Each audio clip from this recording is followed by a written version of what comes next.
19 konsekuensi kesehatan tubuh 8.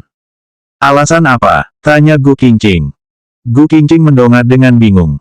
Namun, yang menjawabnya adalah suara Leng Xicheng membanting pintu dengan keras. Langkah kaki Leng Xicheng terdengar semakin jauh. Gu Qingqing perlahan jatuh kembali ke bantalnya. Memandang cahaya yang dibiaskan oleh lampu kristal di langit-langit, hatinya sedikit tenggelam. Leng Xicheng tidak kembali untuk Gu Qingqing, tetapi untuk mencari dokumen penting yang ketinggalan. Gu Qingqing saja yang memiliki pikiran narsis. Mengapa Gu Qingqing bisa-bisanya merasa Leng Xicheng sengaja meninggalkan kekasih barunya malam ini dan memeluknya? Gu Qingqing menggelengkan kepalanya sambil tersenyum masam. Lalu, ia menatap langit-langit hingga tertidur. Entah sampai kapan, tapi Gu Qingqing tiba-tiba terbangun oleh suara gemuruh di luar jendela. Ia melihat keluar dan langit tampak berangsur-angsur menjadi terang. Gu Qingqing melihat jam dinding. Baru pukul 7 lebih sedikit. Karena tidak bisa kembali tidur, ia lebih baik bangun. Ia pun membuka jendela, menghirup udara, dan membiarkan angin pagi berhembus ke ruangannya. Hari ini adalah hari Minggu. Besok, Gu Qingqing akan bekerja di hari Senin. Ia juga memiliki iklan besar untuk dikerjakan. Ketika ia menikah dengan Leng Xicheng, ia telah lulus dan melanjutkan studinya. Sekarang, 3 tahun telah berlalu dan ia akhirnya akan lulus kuliah juga. Meski Leng Xicheng melarang Gu Qingqing untuk mencari pekerjaan, ia tidak bisa hanya berkeliaran di rumah dan menunggu untuk mati dengan hanya mengandalkan 10.000 RMB biaya hidupnya setiap bulan. Lagi pula, Gu Qingqing dan Leng Xicheng memiliki hubungan buruk. Mungkin, suatu hari nanti ia harus turun dari posisinya yang sekarang. Karenanya, ia juga harus membuat persiapan cadangan. Gu Qingqing belajar tentang periklanan di universitas dan mencari pekerjaan di periklanan MSCI. Perusahaan ini terbilang kecil sehingga tak banyak memiliki keterlibatan dengan Lengxi Group. Perusahaan ini juga sangat sedikit bekerja sama dengan Huangting Entertainment, kecuali beberapa artis kurang terkenal yang datang untuk mengambil beberapa iklan cetak. Karena perusahaannya kecil, meski Gu Qingqing baru bekerja di perusahaan itu kurang dari 3 bulan, ia telah bertanggung jawab atas beberapa pemotretan berskala besar. Masih karena perusahaan yang kecil, ia juga harus mengurus desain, perencanaan, AE, direktur akun, dan tugas asisten. Namun, soal tugas Presiden Huangting Entertainment ini, tampaknya Gu Qingqing sudah gagal. Besok ketika masuk kerja, ia harus melaporkan situasinya kepada perusahaan.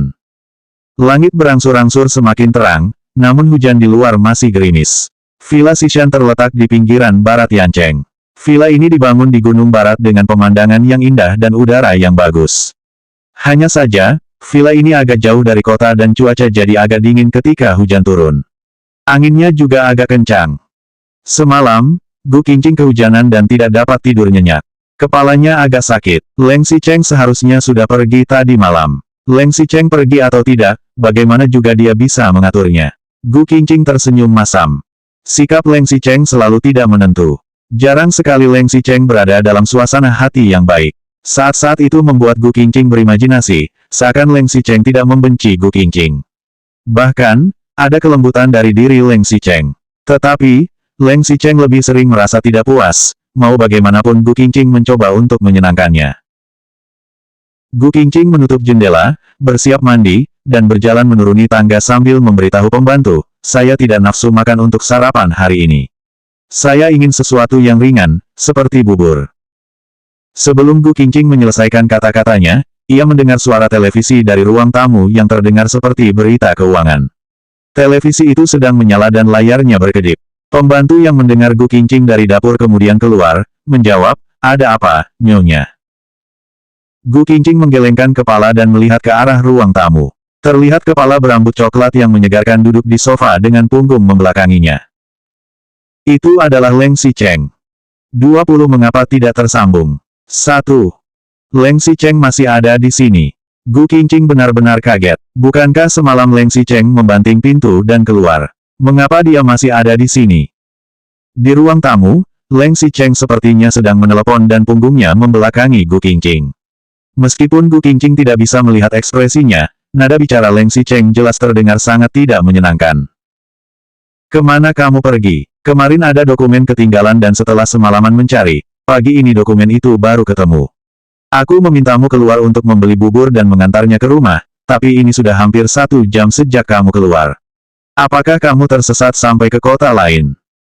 Panggilan itu sepertinya tersambung melalui loudspeaker, karena terdengar suara gemetar Sekretaris Cheng, Tuan Leng. Saya keluar dari sebelum jam 6 pagi.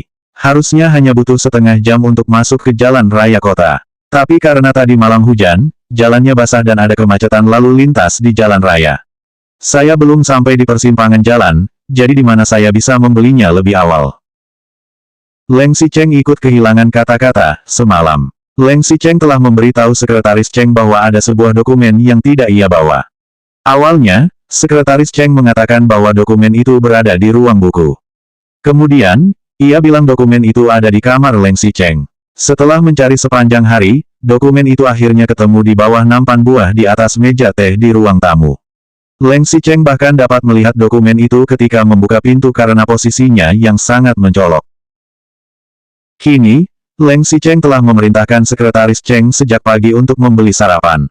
Ia memang tinggal jauh dari kota, tetapi ia juga pernah pergi tempat-tempat paling macet di kota.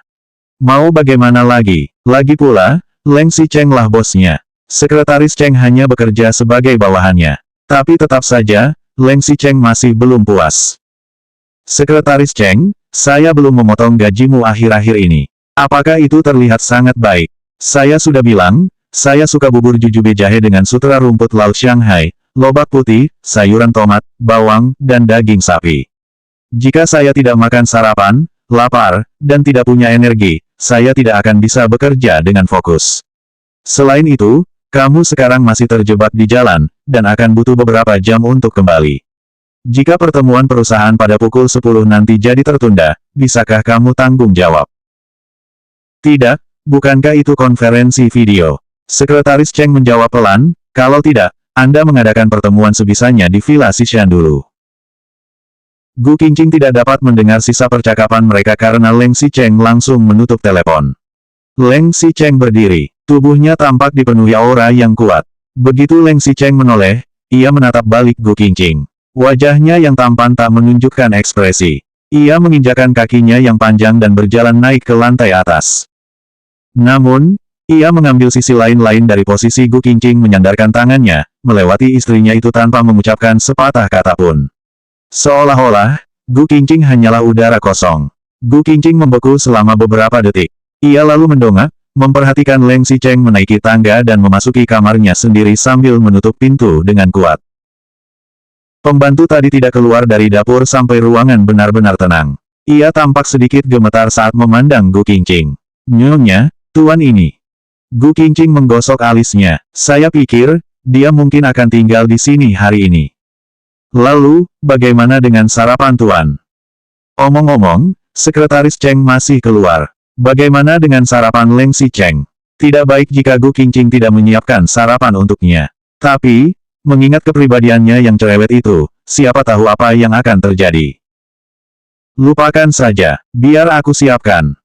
Untuk melayani Leng Xicheng, Gu Qingqing khusus belajar memasak. Kebetulan, sepertinya di rumah ada bahan-bahan untuk memasak makanan yang tadi disebutkan Leng Xicheng. Pembantu itu memekik. Ia khawatir masakan Gu Qingqing nanti jadinya tidak cukup enak dan Leng Xicheng akan memarahinya. Ia hanya bisa menggaruk-garuk kepala dan bergumam, aku ingat. Bubur jahe jujube, serpihan rumput laut, kol lobak putih, tomat, dan bawang dicampur dengan daging sapi. Semua ini tampaknya dimakan saat demam, kan? Namun, Gu Qingqing yang baru saja memasuki pintu dapur tidak mendengarnya. Selanjutnya bab 21. Mengapa tidak tersambung? 2.